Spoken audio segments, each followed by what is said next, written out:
Greetings and welcome to our presentation of Robot World's BrownFields project.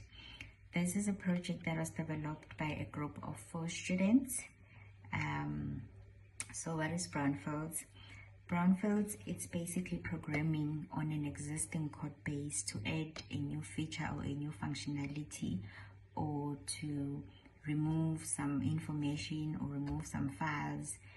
It's basically just to enhance a code or a given project. Okay, so what I will be doing, I will be sharing the software development source files of the whole project, on how did we come about collecting all the files and to come up with one project that is working. Okay, so now the purpose of this project was to learn or to gain an experience on working on an existing code base, and number 2, it was to learn on how to work in a team. So as I said, this project was developed by a group of students. Okay, so now how we went about this project, we were doing it by means of iterations. So each and every 2 weeks, we gave each member of the team some tasks to do, or we handed over some tickets. So these tickets we planned the tickets from the beginning before we start the project, and we assigned them, but all this was done using our GitLab. Okay, so to start off about the source files and development of the project, so we used GitLab as our control version or version control for this project. As you can see here, our files are stored on GitLab, or the whole project is on GitLab. So using GitLab ensures that the source code is stored in a correct location, and you can reflect to previous versions if need be. Like, you can go to the history and you can see the commits of the project,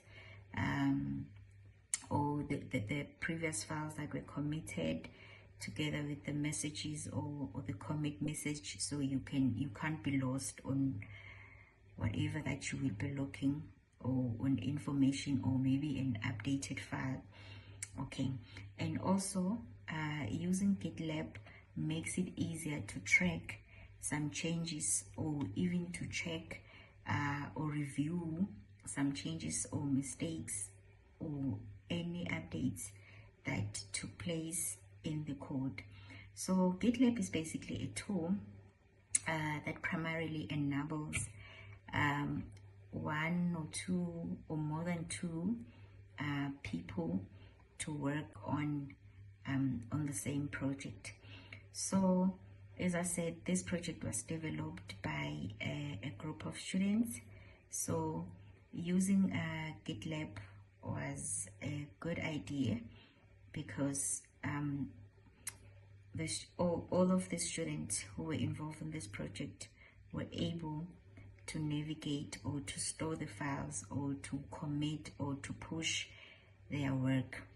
So what we did here, we used branches. Obviously here now it shows the main branch only, but this whole project, or these features of the project, were developed in different branches. So each feature that was supposed to be added or updated or modified, we would create a branch for that feature. For example, let's say you wanted to do a command class, so we will name that branch commands, and then you do the changes, or you modify it, or you just update it, and then it goes to the review or testing, and then you send a request to merge to the main branch. So that's how this whole project was done, by the means of branches. And we would send a request, so one of the group members was responsible to merge after thorough review and testing of the code or of that branch. Okay, so before it can be merged to the main branch. Okay, and again, so each team member was given a ticket. So we issued a ticket. We also used GitLab for issuing of the ticket. So we used the issue boards from GitLab. Let me quickly. Yes. So each ticket will start from the backlog, and then it's gonna be assigned to the particular student or group member, and then from being assigned, it goes to ready for development, and then it goes to development here. It is under development or in progress, and then when it's done, it goes to testing, and after testing, we review or you showcase the ticket, and then we know that it is ready to be merged, and then we put it under done. This is how we moved around, or this is how we collected all the files or the features of the project. Okay, so now these are all the tickets that we planned for this project on each iteration, because we had 3 iterations, and in each and every iteration there were requirements to do and different features to be added, but you'll see.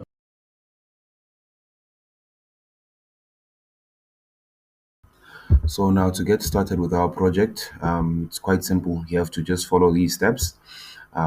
Start by cloning the repo from our GitLab. You have to install the required dependencies, as I've mentioned in the dependencies section here in the README, and then you just run the project with your preferred IDE or build tool, and then you just explore our project, the features and everything. And also, if you need help on runtime, you can run the help command from our client side, and then it will tell you all of the valid commands which are at your disposal. Okay, so now we have our pipeline, which is the sole truth about the readiness of our project.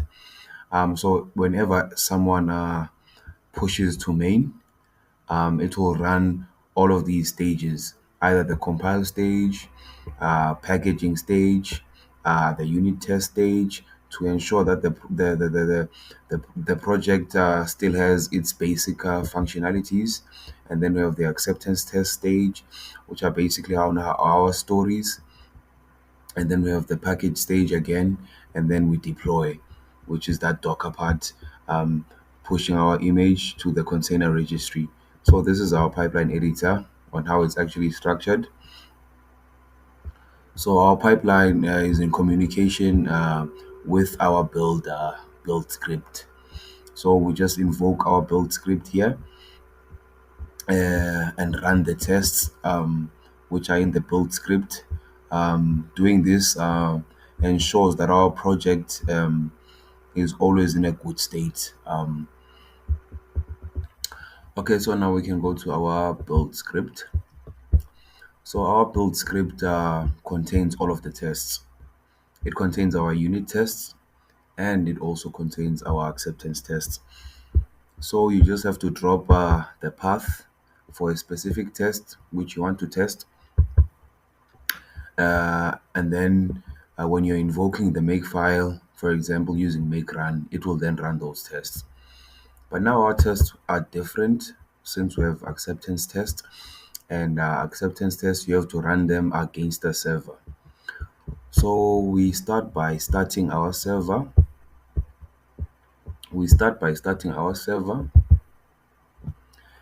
With the configurations for that test. If maybe, for example, a test is testing for a 1 by 1 world with no obstacles or whatsoever, we will have to adjust our configuration so that it's a size 1 by 1, and it also maybe has no obstacles. So we'll start by running this server, and then after the server is up and running, we then run that specific test we want to run against an up and running server. So we can run our makefile here to just see if the tests are actually working.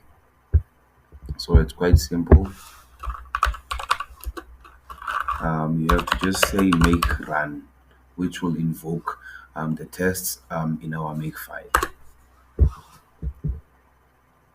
So while the tests are running, so when you are running the acceptance tests, as I said before, you have to run your server first with the appropriate configuration for the test which you'll be running against this server.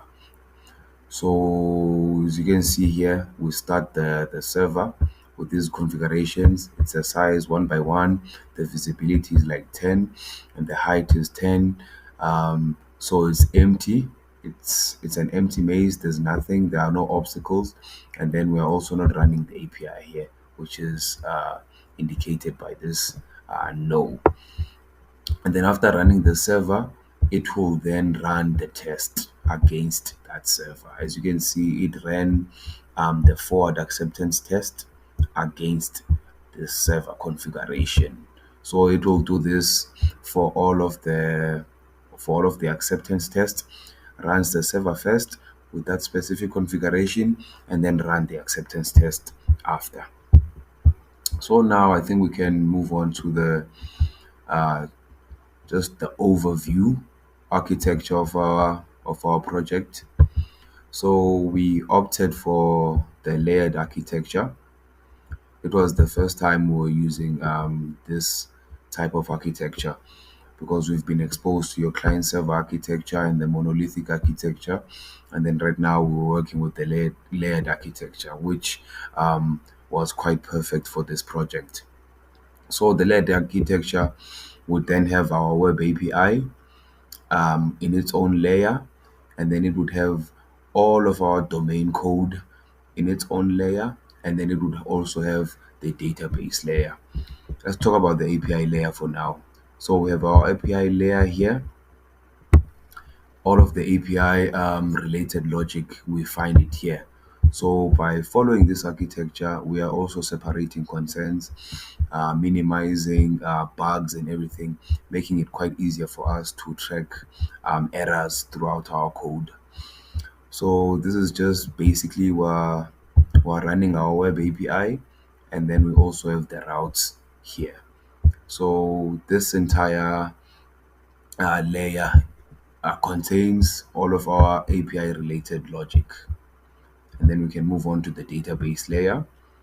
So the database layer now would then have your methods for establishing the connection to the database, and then it would also have methods for creating a table, for creating a table, for maybe retrieving from the table. It has all of these methods which allow us to persist the database. And we've also accounted for these methods on in our tests. We test if we can save the world. We test if we can load the world. So this layer contains all of the database related logic. And then the other layer would be the domain code. So the domain code is basically our server related logic and also our client related logic and everything. So we managed to separate all of these concerns so that we know where to find what, which made it easier for us to work.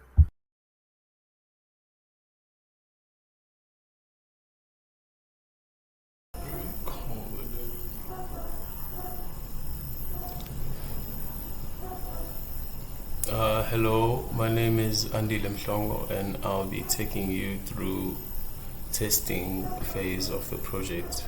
So for our test, we decided that we want to test the client and the server, and that was just for our unit test. So for integrated test, we had to introduce a new way of testing, which then allowed us to be able to run the integrated test easily and have it integrated onto our pipeline. And now the code for unit tests.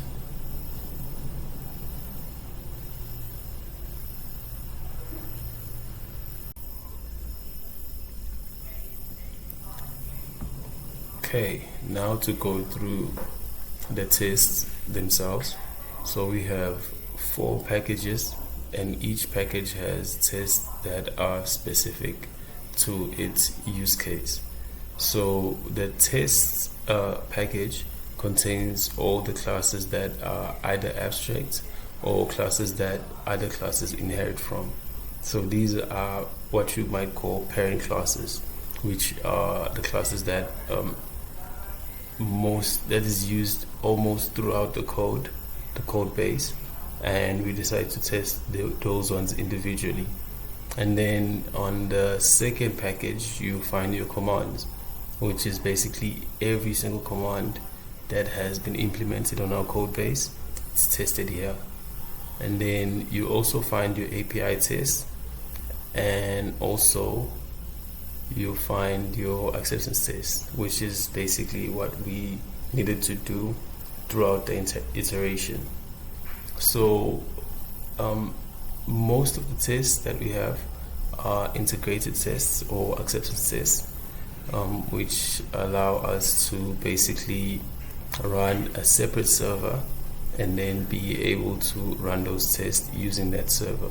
So most of the logic to run the server has been taken care of by our makefile, but I can show what each test does or how each test works by opening at least one of the acceptance tests.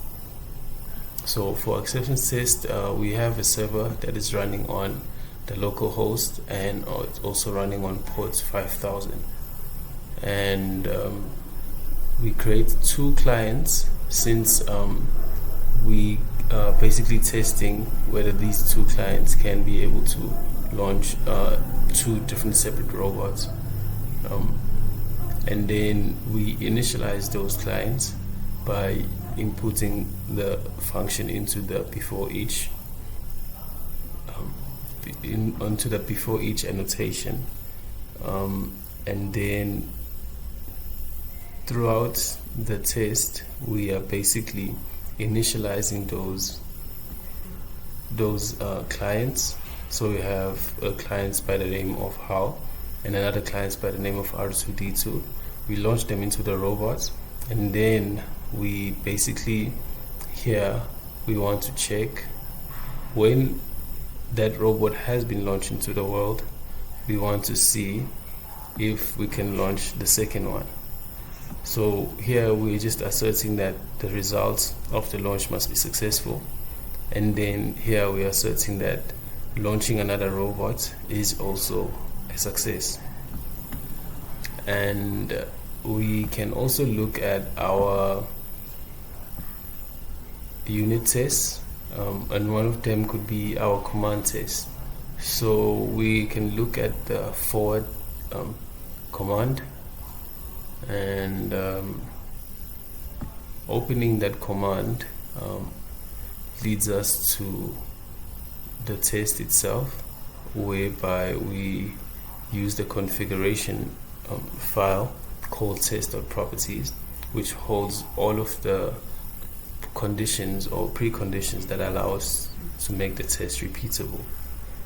And before that, we have to create a world, and we launch new robots into that world.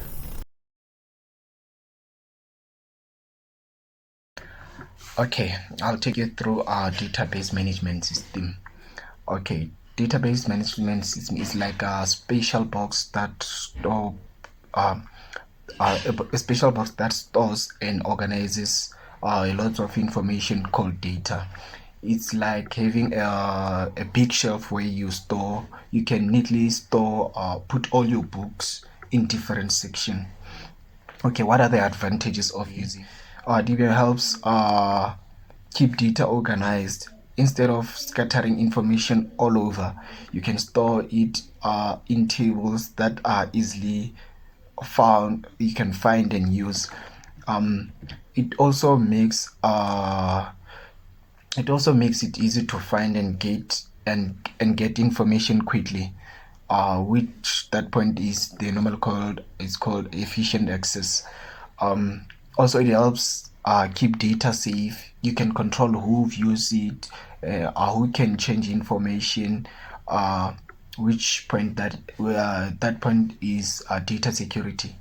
You also have data integrity that ensures that you retrieve accurate data and then which is consistent. Also, you have a point called concurrency control, where it manages multiple users to access the same data at the same time. Also, the other point is backup and recovery. It provides features to backup data regularly and recover it in case something go wrong. Like if your computer crashes, you can later still recover your you recover your data. Okay. So in this project, types of database management systems we have like your SQL, no SQL, we have what is it, Postgre, we have new SQL. So okay.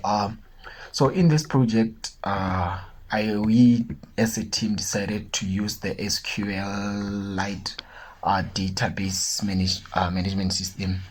It's because it is light and it's easy to set up. It fits well for medium project size. It's for medium-sized projects like this one, Brownsfield. Okay. What other database management system issues are? Database management issues include keeping data organized, securing, and ensuring it is access. It is easy to access and update. And also, what are the DBMS solutions? SQLite helps to solve issues like providing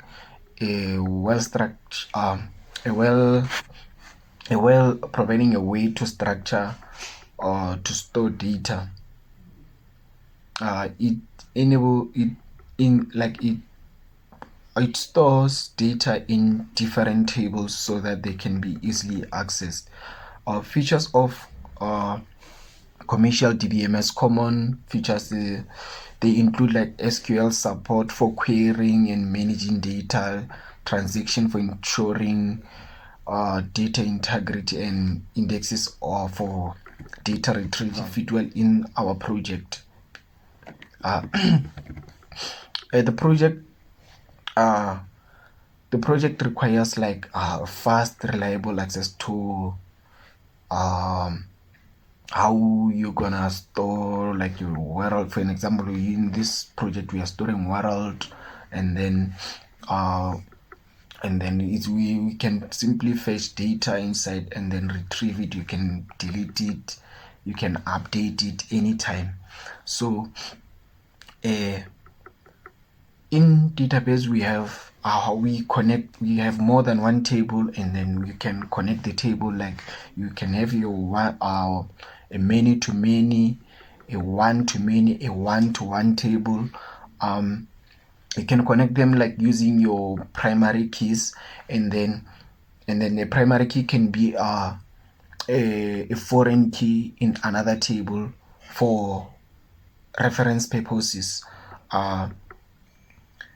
So that is just database management system in a nutshell.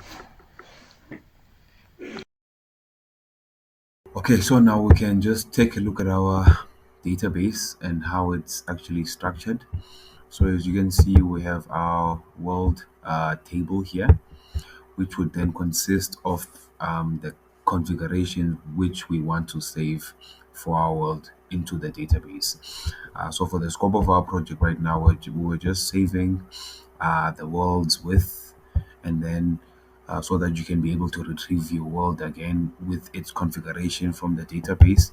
So you also have to specify the name when you are saving the world, and then we also have the height, and then we also have the visibility. These are just the configurations of the world, and then we're having our world ID as the primary key here, which will be working hand in hand with our obstacles table. So the relationship between these tables is that there can be many obstacles in one world, not many worlds in one obstacle. So it's a one to many relationship with the obstacles populating our world. So we have these fields, which would be the position, the x position of the obstacle, and then also the y position of the obstacle. And then also remember, in our world table, we have a primary key, which is the world ID. But now in this obstacles table, it would then be a foreign key, which would be linking it to that table. And then we also have the obstacle type. So we classify our mines and pits as obstacles, as an obstacle type. So if our world consisted of a pit, it would then say here an obstacle type is a pit instead of saying obstacle. And then also the same thing for mines and everything. So we can just go and take a look at the code itself.